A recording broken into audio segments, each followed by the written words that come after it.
All right, John Ratzenberger has quickly become one of the biggest stars ever. He's been in like every Pixar movie. His voice is recognized the world over. But when it comes to his political choices, who he wants to be for president, that distinct voice has been silent. He has not indicated his support for president. Right now, there's so many things to get into him. On this show, exclusively, for you, America, and for you, somewhere, Justin Bieber, Mr. Ratzenberger is going to announce who he wants to be the next president of the United States. John, you have the Yes, floor. sir. Yes, sir. How are you, Neil? I'm fine. Could you be a little more dramatic? I kind of built this up. And you did a heck of a job. Thank you did a very heck of a much. job. I'm doing my impression of you. Well, Neil, it's the issue that I've been barking about for 15 years now, and I want us to become self-reliant again. Manufacturing is the backbone of the United States of America. There's no question about that. It's not actors. It's not Justin Bieber. I know that's a surprise and a shock, but we're not the backbone. It's people that get up in the morning and put their hands to something useful.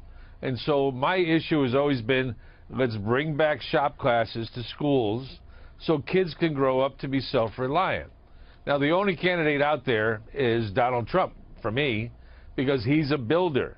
He understands better than anybody that if we lose the people, the average age is 58 years old, by the way, of people that actually know how to build things. Once they're gone, they're gone. And we don't have anybody coming up behind them. So Donald Trump's the only candidate for me. That's pretty dramatic, because not only the statement of support for Donald Trump, but the fact you've committed yourself to doing your last Pixar film and alienating all your Hollywood friends. Are you okay with that? You know what? When I walk out the door, I'll see what my email box is. But you know, my friends who have been friends for a lot of years really understand how adamant and passionate I am about this issue. Regardless of the party or the candidate, it's an issue with me. And it was an issue in West Virginia, to your point. I mean, a big reason why Bernie Sanders won and Hillary Clinton lost. I mean, this is you not too long ago with Donald Trump, who you think could close the deal, right? Now, there are a lot of your Hollywood friends that say, if he gets elected, they're out of here. They're going to Canada. Canada's a nice place. I've been there. As a matter of fact, I just got asked to do a film there. So I can't speak for anybody else. I really can't. I just know that when we were kids and our parents were kids, everybody had a skill. It's okay if you were an attorney or a stockbroker, but you still know how to fix your own screen door or You're right about that. change the spark plugs in your car, and that's all changed now. It's, we have to go to college, I went to college, but, you know, that didn't stop me from also being a carpenter. So I'm a college grad with a degree that can build his own house.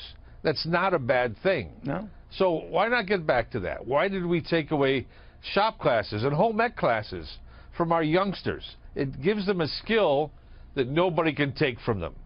And if you have that, you're self-reliant. You don't have to rely on the government. So maybe it's social engineering is what started happening 30 years ago when they said, oh, let's make everybody the same and let's have everybody go to college and take away these skills. But we shot ourselves in the foot. Yeah. Someone still has to build and repair the planes, You're absolutely right. ships, and the trains. Now, these spark plugs you alluded to, they're in cars, I guess? Yeah. Okay. Yeah. Next time I'm in New York, I'll show you. Point it out. Yeah. By the way, you know, last time you were in New York, this always happens when you're here. Fans are stopping you left and right. They all want a picture with you, a selfie with you. Right. Did you ever feel tempted to pull a Justin Bieber and say, I can't be bothered? You're getting in the way. I get fans one or two at a time. Just as a matter of fact, just happened about an hour ago, and I was I was shopping anyway. But with Justin, they come up in busloads. It's not just one or two, and then you have an hour free. With him, it's busloads of people come up, and I find they always come up when you're in a restaurant and you've got the fork like this. And that's when they come up for the selfie. No, but he doesn't even want them to take pictures. Let alone the selfie. The pictures, period. I mean, it's like, come on. You know, you're trying to cover up for your Hollywood friends. No, well, I mean, I don't know the kid. But no, I think you do. I think you do. Yeah, me and Jester. We're tight. You get busloads of people. You're very modest. I just think you don't put out a statement like this on Instagram, which until this morning I thought was a serial. But you don't put out a statement like this and alienate your base, right? Or do you? Again, time will tell. I think tomorrow people will forget all about it. Really? Yeah, something else is going to happen. Travesty stand. You know, the Kardashians will do something, and right. We'll forget about Justin. And then somebody else will do something, and then we'll forget about the Kardashians. I wonder if he's handy, you know, because you could always have that to fall back on, you know.